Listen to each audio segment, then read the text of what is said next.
Good evening, good day, and welcome to Channel 977's This Week at the Lake, the news and feature show about people and events of interest to Lake Monticello. We're broadcasting from the High and Muriel Badler studio located in the clubhouse, and I'm your host, Ron Krause. Well, this past March, the Fluvanna Board of Supervisors adopted a emergency services cost recovery as part of the Fluvanna Code. Now, this in plain English means charges for emergency ambulance service, whether provided by Fluvanna Rescue or the Lake Monticello Volunteer Rescue Squad. Needless to say, this has raised a lot of questions throughout the county, and we have with us as our special guest today a woman who is uniquely positioned to answer them. She is Cheryl Elliott, the Emergency Services Coordinator for Fluvanna County, and we're delighted to have Cheryl back at This Week at the Lake. Well, nice to see you again, Cheryl. Thank you. If you would, just walk us through, tell us what this cost recovery program is all about. Okay, well, as you mentioned, the board passed an ordinance that allows the county to start billing for ambulance services. And this is not an overnight decision. I think this whole process has been in the works for 10 to 12, maybe even years, longer, to get something in place. With the rising cost of EMS services and supplies, there's constantly a way, looking for ways to fund additional funding for our volunteer squads in the county. So that, with that ordinance, that put in the place for things to start happening, and then in July they adopted the fee structure and set the start date with this fall. And the start date, as I think we'll talk a little bit later, will be sometime this fall, but it's dependent on when all the provider numbers get brought into the yes. place. So it takes a little bit. It's not happening just yet, but it will be shortly, probably within the month. All right. This is the so-called compassionate billing method. What does that mean? Okay. Well, the board had asked us about a year or a year and a half ago to pull together information. What are other jurisdictions doing? What's involved with doing a cost recovery program? What kinds of systems could be in place? And there are basically three different methods of collecting service fees for ambulance billing. One is hard billing, where you are sent a bill, and whatever insurance doesn't pay, you must pay it, and also it goes to collections, and it can be wages garnished, all that kind of thing. That was unacceptable for the work group, and I think for the Board of Supervisors too. So that option is basically been taken off the table. That leaves two options. One is an insurance-only billing process and a compassionate billing program.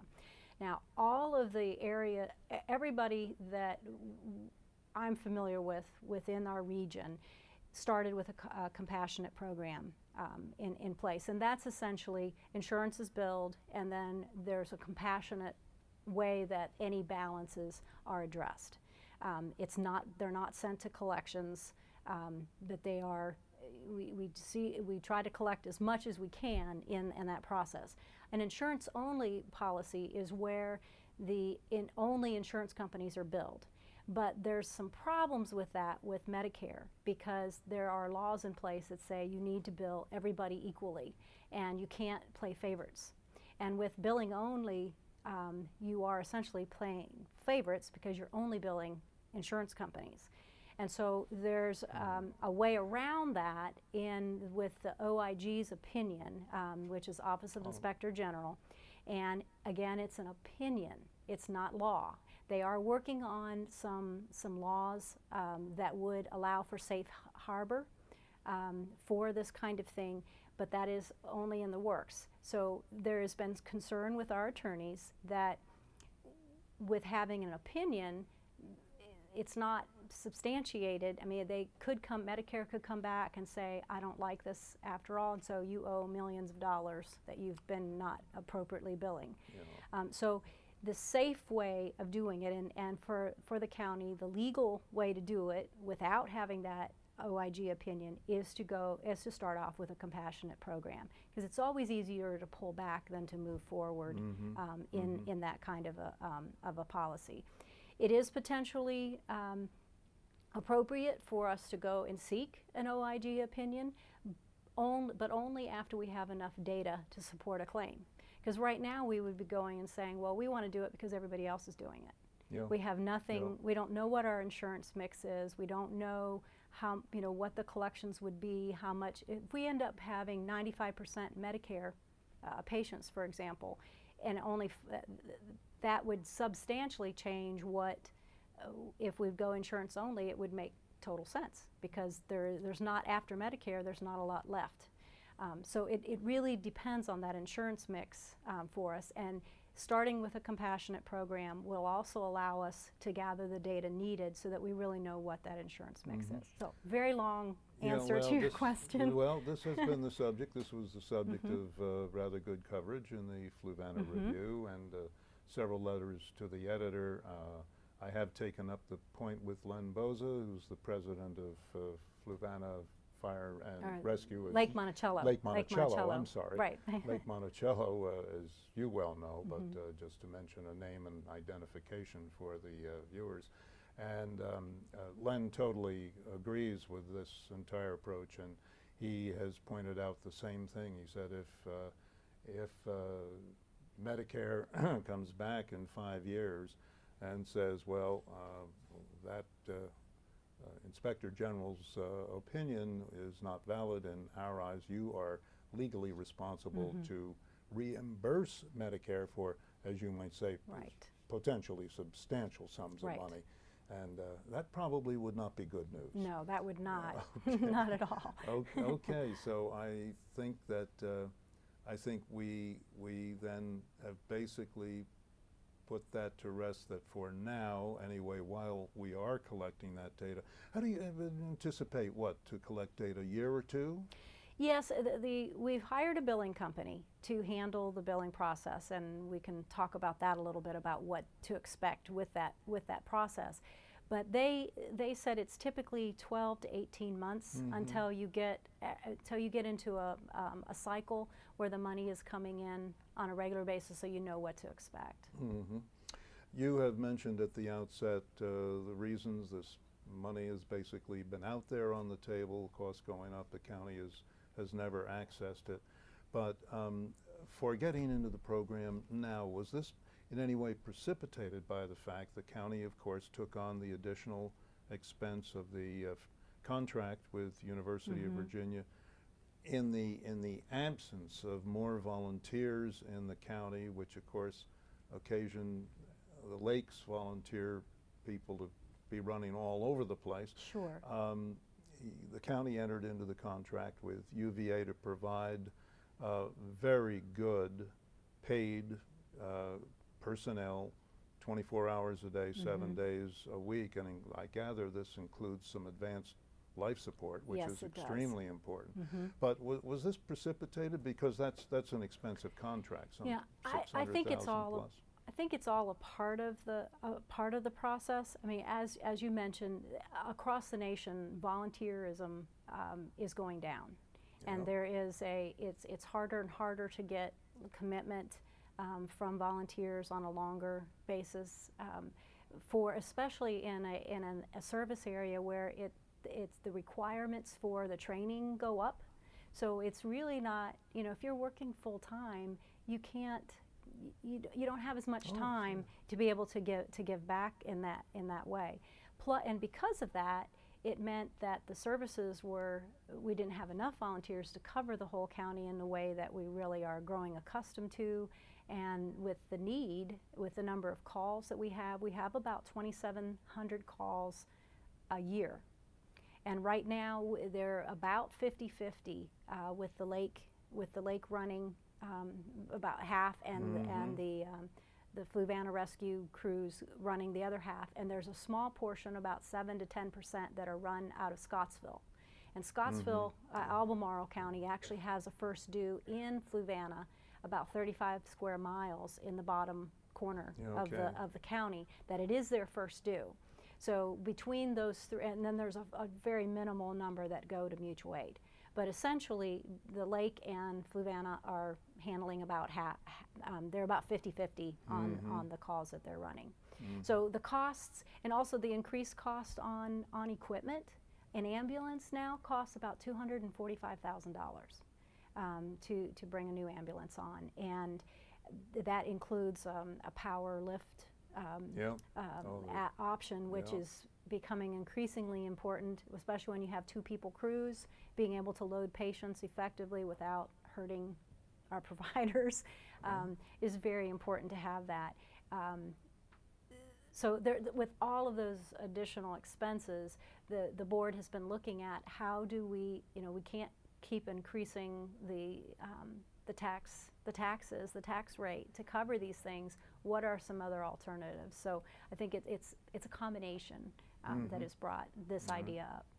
And the revenue will be going where? The revenue by ordinance will be going for covering EMS services in the county.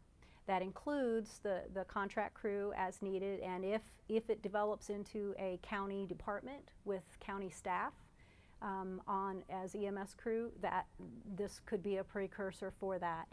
But it would cover personnel, which would include the contract. It covers supplies. It covers ambulances, any service, anything related to cost recovery. To EMS services in the county. So that's by ordinance. So it can't just go in the general fund and then the rescue squads are saying, wait a minute, we need more money for supplies. It has to go, that amount of money has to go. So, and we're looking at the best guesses at this time, and they really are guesses as to how much money can be collected, because as I mentioned, it really depends on the insurance mix of how much money will be collected. But the billing agency is looking at it's probably around $750,000 after we are fully up and running, because it takes a while for the insurance companies, the process for them to be billed and to get into that cycle.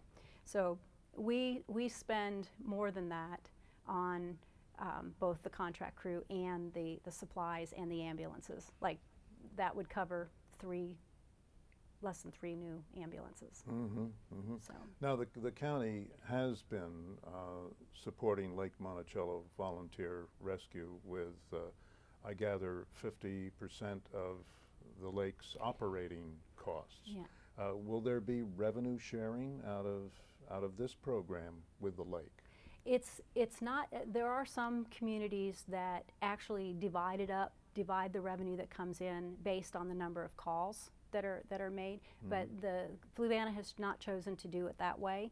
The money will come into the county, and then there will be the continued of support of the operational costs and the ambulances. And right now, up to this point, the county has covered, if it hasn't been grants that have come in for the ambulances, the county does cover all the apparatus for fire and rescue in the county. Something that we are going to be doing a little differently in this next budget season, because of the cost recovery money, the extra money coming in that way, is the amounts that the rescue squads have been getting was set on a number back in the 1990s and has just increased 2 to 3% a year. So it's not really based in what it actually costs and what the operations actually are. So what we're doing this year is we're going to be presenting a budget based on last year's expenses. So the budget for next year will be based on this year's expenses, so to speak. So that we can, and we will be able to see, right now we estimate that it's about 40 to 60% that we cover, depending on the agency. Like water rescue, the county covers a lot less than they do for the rescue squad. So what we want to do is we'd like to bring that up to 100%. And that'll take a couple of years. The Fire and Rescue Association, this is their plan and what we're working toward with that. Because what that would mean is that if the operation expense is covered by the county through taxpayer dollars and for revenue recovery, or the revenue that's recovered from the ambulance services, that will mean that the agencies will still have to do fundraising, but they won't have to do fundraising to buy Band-Aids Okay. or All right. ambulances. They All will right. need, they'll be buying, as Len said, some agencies use their fundraising to buy pool tables, you know, Okay. or How about or that? things that make Well- it more fun and work at retaining the volunteers. Well, yeah, they're there on 12-hour overnight Right. shifts and the like. So Right. there's got to be some of the comforts of home, so to speak. Right. So the Um, goal really is to have the count, because of this additional money coming in, and also with taxpayer dollars, to cover the true operational costs. Like right now, the lake corporate covers oxygen because a number of agencies use it. Well, that's an operational expense that really should be a part of their operational budget. Yeah. So- Yeah. I think it's worth mentioning that both the Fluvanna Rescue Services and Lake Monticello Volunteer Rescue Services have been heavily involved in all of these discussions with the Yes. county and all the development of it. And while I guess maybe some people have read down throughout the last couple of years here and there that nobody's entirely happy with everything or something, but there's been really full participation, and I gather total buy-in. At least there certainly seems to be from our end, Yeah. from what Len has told me. How's this going to affect the average person here at the lake? The average person probably won't see, excuse me, the average person probably won't see any change at all, because the first priority of the providers is the care of the patient. So if you call 911, the providers that come to take care of you have no clue whether you pay your bills, whether you have insurance, what kind of insurance you have, or anything like that, and they could care less. And if you are in a situation where it doesn't lend them to even get your demographic information, they're not going to ask. But they will be collecting. There's a few more questions that they have to fill out and put into the forms that Okay. come in. They have to make sure they get all your demographic information, the address of where you were picked up, where you're dropped off, how much mileage is there, who is on the truck, as far as who the providers are. And then they'll include a detailed narrative about what happened, not just that patient was found laying on the right side on their side. That'll say patient was found lying on their right side with their arm extended, you know, or that kind of thing. Or they'll describe things in a lot more detail for that. So and if insurance information is available, they will collect that. If it's not, that at sometime in the ride, either you or someone with you will have to signs you in, basically, either at the hospital or and that gives permission for the insurance to be collected and notified, and also it starts the whole process. The citizen is not going to have to his or herself file the claim. No, oh no. Oh. So basically, I mean, you sign off, and even now you have to sign, or the hospital has to sign for you if Yeah, you're not able sure. to sign now. So that process won't be any different. In fact, as a patient, you probably won't notice any difference at all. So, which would bring it into what is the process. It's very, very similar if you're going to go to the doctor's office. Because you're going for a procedure. In our case, it would be your procedure is to ride into on the ambulance. Right. So you would fill out the paperwork, give them permission to contact your insurance company, and then if there's a copay or a deductible that you haven't met, that could be your responsibility in it, and then the insurance company would be contacted directly on your behalf. In that process. Because insurance, typically Medicare and I'm assuming most personal insurance policies, they certainly do cover most of such services, typically I guess 80%, which could leave the person liable, for instance, for 20%, let's say, out of Medicare, unless they have a personal insurance, and of course there may be a deductible, but you know, there always is. So that could result, but yet, as you pointed out at the outset, the patient, let's call him or her, is not going to be dinged for it. I mean, Right. they're not going to have the phone ringing 6 times a day from the No. collection agency. Not. In fact, there Okay. isn't Right. a collection agency. And like what you said, it really, what you're charged will be very dependent on your insurance mix. Like I said earlier, we have to bill everyone equally. But with Medicare, for example, it's handled a little bit differently. Say the charge is $500, but Medicare only allows $400. So, and they'll pay 80% of that. Right. And say you have a supplemental insurance that'll Yeah. pay the 20%. Okay. You're done. Right. There is no balance bill Yeah. on that. Medicaid, it's whatever Medicaid pays, you're done. Mhm. So if you have like Blue Cross Blue Shield and that only pays 80%, then you have met your deductible and all that, so that may all be what they require, then you're done. But you may be, whatever is left over because of your insurance, may be your responsibility. And I have to say maybe, and it really depends on your insurance mix. In my case, for example, I have chosen to have a high deductible insurance. So I have a $3,000 deductible. Ah. So if I have a ride into the ambulance, well, normally if you're going to have a ride in on an ambulance, you're going to have the hospital bill at the other end too. So it would Yeah. probably put me way over on that. But essentially, the insurance company will come back and say, well, she hasn't met her deductible, you need to bill her. So in that case, they should bill me because I have opted to have a high deductible Yes. in that, anticipating that I will pay out of pocket up to $3,000. Right. So in an insurance-only billing policy, I would never be billed, which is not right because I've chosen to do that. True. So What kind of fees are we talking about for ambulance transport? Well- I know you have a sheet on your website that lists. I'm just for people saying, well, what kind of numbers are we talking about? Just a couple of them.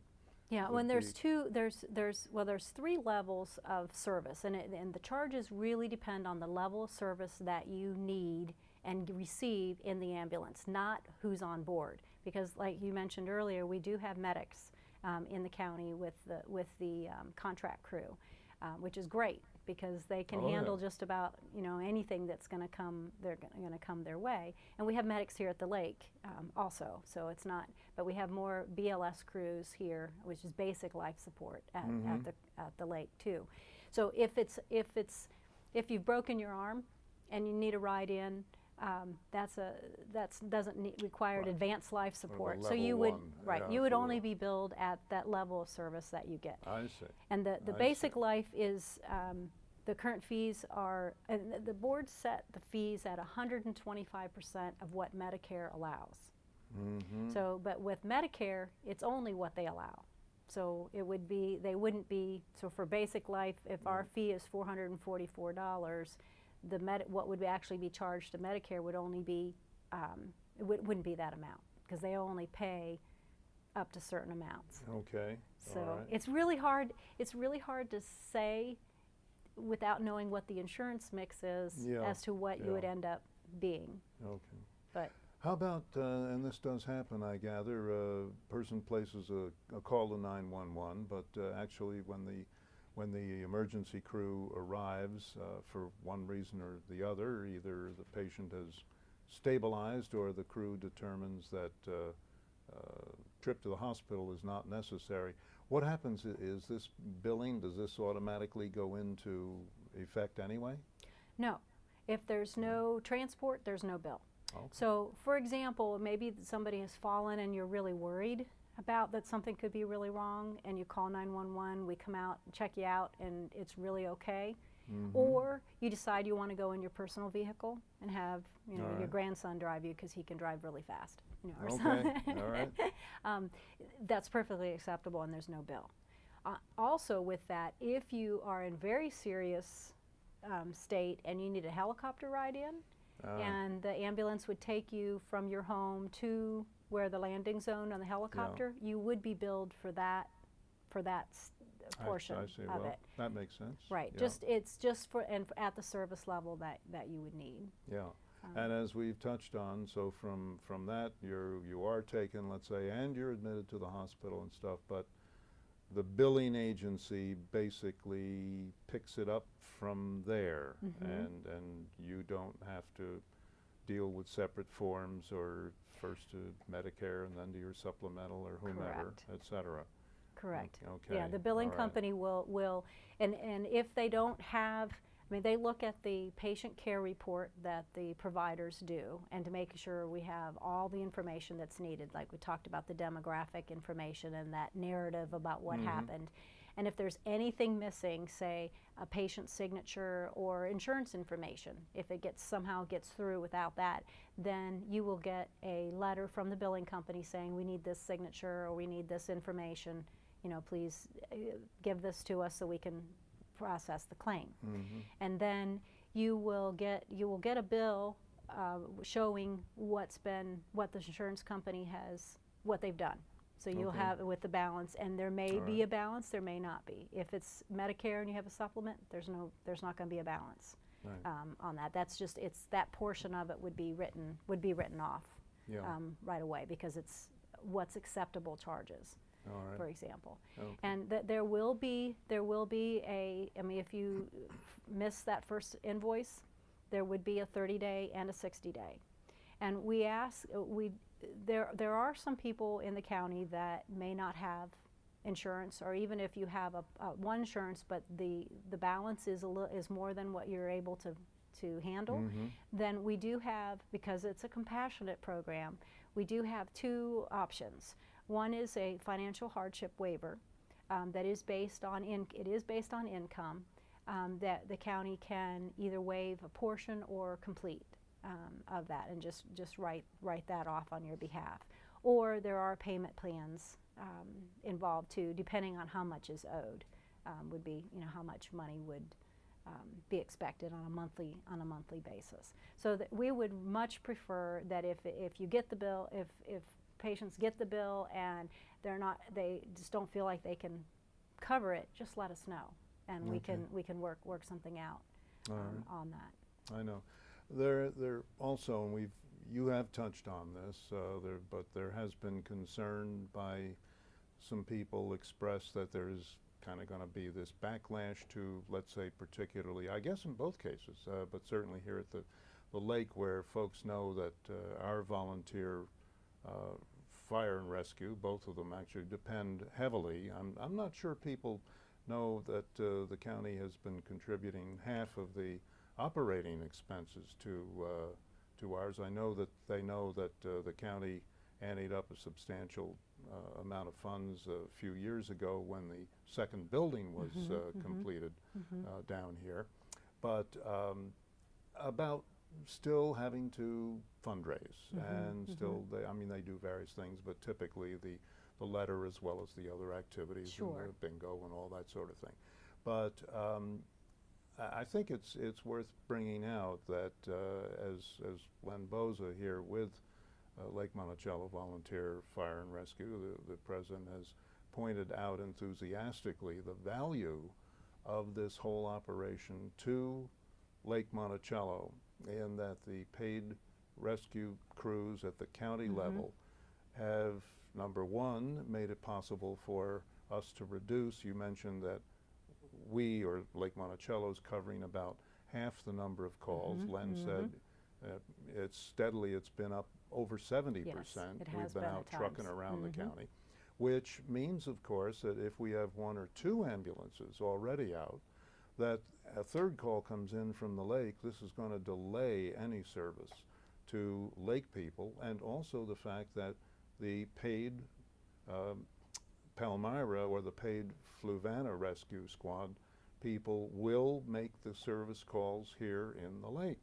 Definitely. With their, and in effect act as, won't matter what the name is on the side of the ambulance, they will be here if they are the ones now sort of next in line, if our guys are out doing what they need to do. Frequently they also call when they need a medic, because the Fluvanna crew has a medic. They'll always have a medic on board, and if they're in the county and say it's a call even a BLS crew here in the lake can handle, but they need a medic, the crew from Fluvanna will come and do that. And they actually ride on each other's trucks. There's a lot of collaboration that happen in that. So it's I think in the past the lake has been really good at the training of the volunteers and building up the organization to the fact that the lake is taken care of maybe more of the county than what has been their share. But I think this is really an opportunity to have equal partners. Yeah. And yeah. it definitely benefits yeah, benefits I mean, lake residents. we've been able to do that because, admittedly, probably the average age of the volunteer rescue and fire people here at the lake, certainly they're on the rescue side, is older. They're heavily retirees, and you know, they move on and they themselves get to a point where it's difficult for them to do, and recruiting has been hard here in the lake as well, because as the county has experienced, obviously the younger people are out there with a full-time job, and so there you go. Getting volunteers is difficult on all sides. Sure. I mean, with fire and rescue, and it doesn't. I mean, it's not only our county that is struggling struggling with that. You mentioned earlier about the support that the county gives gives all of the squads and fire too. I mean, I think people often don't realize, you think, well, everybody has to fundraise and do their own thing, but the county has been supporting the operation sides, and we're hoping that will increase steadily. I mean, it'll be up to the Board of Supervisors, and I know this year is going to be another tough budget year. So we're going to ask, and if they can't do, if we're currently funding 50%, then maybe we can move to 65% or 75% and do it incrementally to be able to get that up. But also the county is supporting the debt service for the new building too, with some funds. And again, the apparatus, both rescue. In fact, the new ladder truck too was there was up to 50,000 of it was going to need to be covered more than what we expected. We were thinking we could do an even trade with the ladder 53 with the new tower truck, and they were $50,000 short. So the board did approve that, to spend up to that to be able to get that, and that's a resource that's countywide, used countywide, housed here at the lake.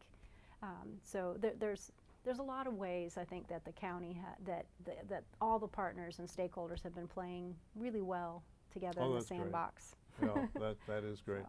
You mentioned some of going now investigating the codes and all that. What else is happening now? And you mentioned that really a start date is sort of still to be determined. Yes, well, it'll depend on having the provider numbers in place, and we have a national provider number that's already in place, so like Blue Cross Blue Shield could be billed right away. But the Medicare number has been submitted, but it hasn't been cleared and all of that. So there's getting all of that mountain of paperwork in place is what takes a little while. But it will likely not. We're already running test runs through the system. No insurance is being billed at this point, but looking at what information are we missing, how do we help the providers, make sure that all the information that they can gather and there's good reports that go in. One thing I would say too about with the documentation, we sometimes look at it, well, it's cost recovery, that's why we have to do all this documentation. There's another whole reason that I know Chief Orsolini has mentioned with documentation. It's really a way of protecting the agency too, because if there's a really bad call or an accident, insurance companies and attorneys often come back for detailed information. So if we have detailed information in those patient care reports, and you can say, they said, well, did you do this? And they say, is it in the report? And they say, yes. And then said, well, then I did, kind of thing. So it's a way for us to become better at what we do with that documentation too. Yeah. Okay. Now, if people, despite your heroic and very thorough explanation here, if people have questions or would like to see some of this information in writing, what should they do? Where should they go? Well, they can call me if they want to talk to somebody directly, and call we have your county number offices and email on the screen. And that is my direct line. Maybe I should have given the county number, huh? But Okay. that's okay. No, that's absolutely in your own fine. self-protection, perhaps you should have. No, that actually fine. Can call me, but the other place would be to go to the county website, and under emergency services there is a tab for the cost recovery program. There we are. That's up yes. there. That's up there now, and I can vouch for it. It is very helpful, and it has become basically the basis for a lot of the information here today, which I couldn't really think of much else to ask about, very frankly. And so this has been very good, and we wish you, certainly you and all the county and all the people who've been working on it, certainly very good. We hope it's just totally seamless, and you know, after 6 months, it's a piece of cake, because after all, as you mentioned, it is really like we're all familiar with. My gosh, how many years now going to the doctor, having to do all this. It's normal business, and this is just, as you point out, a lot of chips on the table, and they've never come back to where the expenses are being incurred, and that's only proper. Yes. We're paying for it. Right. We're paying for it through Medicare. We're paying for it through our personal insurance. It's all part of the policy we're paying for. So, what else? It falls on the consumer. Before we wrap on this, there are a couple of items of business that are really almost in the breaking news department, we gather. Apparently it's coming, you know, we have a hurricane looming that is for heaven's sakes, apt to attack good old Fluvanna County, we understand. That's what we're hearing. Yeah, Joaquin is expected to hit on Sunday. For the East Coast in the Chesapeake Bay area, and they're not quite sure yet how that storm is going to come up, and whether it is going to come directly in, or whether it's going to kind of just slice off the edge of the Virginia Beach and on up on the coastline. But from the models that are looking right now, we are going to see significant rainfall, 5 to 8 inches. Wow. Through Monday or so. They're expecting it to be out by Monday sometime, but on Sunday we could see significant winds and rain. If we get a direct hit, I mean, that could be even worse, but we're anticipating some flooding of streams, to be, you know, very, very careful if you're out and about and see flooded waterways, not to cross, to go around another way. So they say you can't see the pavement, don't go there. Correct. Don't do that. And I would say to collect some supplies in case the power goes out, because if we start having flooding, power lines and trees, you know, if trees come down, power lines go out, we could see some significant power outages. And as some of you know, we had power outage this afternoon with Dominion. There was a tree on a line that took out a section basically from Dixie up to through Palmyra for the afternoon. So maybe that was a taste of what's coming. So to prepare to be able to hunker down and take care of family, stay away from, you know, waters. So that would be my best advice at this point, and we will keep people posted.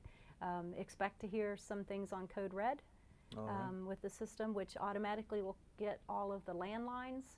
And for those of you who have signed up with cell phone numbers, that you'll get calls that way. And if you haven't, and you have just a cell phone number and you want to be connected that way, you can go to the county website, and there's a red box on the county website homepage that will take you, that you can sign in and put in a cell phone or an email address to get alerts too, that will try to keep people posted on what's happening, if there's any danger heading this way. And just as a note, because of this, we gather that the Marvelous Old Farm Day has been postponed. It was to be this weekend. Yes. I know they debated long and hard on what to do, but with the amount of rain that is coming, just parking it would totally destroy destroy the property, and that's not any fun for anyone. So it has been postponed. I think the group is still deciding exactly when that postponement date will be, but so that information will be forthcoming. All right. Well, So- thank you very much for all of it, and let's hope you don't have too busy a weekend, Yes. and that maybe somehow we escape. Yes. And I Our- really appreciate the time to come and Oh. talk and just to clear up some of the misinformation or the missing information about the program. And we really do hope that it is seamless, but that it also gives additional revenue that we can actually provide more for our providers, and that they don't have to work so hard on the fundraising side, for at least for the All right. basics of operations. I So guess thank we'll all, you very I much. guess we'll all join you. You're very welcome. Any time. We certainly delighted to have you as an integral part of the county operation. Well, thank you. Anytime information, you need to get information out, such as we are. I say anytime. Well, it remains our times. Our future is a little cloudy itself at the moment, but at any rate, that's not your concern. So we appreciate it very much. We've been talking with Cheryl Elliott, the Fluvanna County Emergency Services Coordinator, about the Emergency Services Cost Recovery Program coming to a county near you in the near future. We remind you about these programs. You know, they go on and on. They're on 4 times a day. So if you really would like to find out of the other times, please check the Fluvanna, the Lake Monticello website under calendar. They will be there. There is other programming also in addition to the This Week at the Lake programs on daily. Some different things may really be of interest to you. School board meetings, even a football game or two. So, hey, you kids out there, check, by all means, check that out. And they will be programmed through a week from now. It'll certainly be through the weekend. And you can, as I say, access it through basically the website times and also on YouTube. So there you go. There's another access for this. And we suggest you might want to clue your friends and neighbors into the program, because it's something that certainly does affect all of us here at Lake Monticello and really everybody elsewhere throughout the county. We also invite you to join us at this hour next week and join host Mona Orange for some discussions about the vaunted activities of Fall Autumn Celebration, better known to its fans as Oktoberfest. So why don't you do that? Maybe we're certainly hoping the weather will be better for that than for this coming weekend. So anyway, until then, with again thanks to Cheryl Elliott on behalf of the LMOA Broadcast Group, I'm Ron Kraus. Thanks so much for watching, and good day.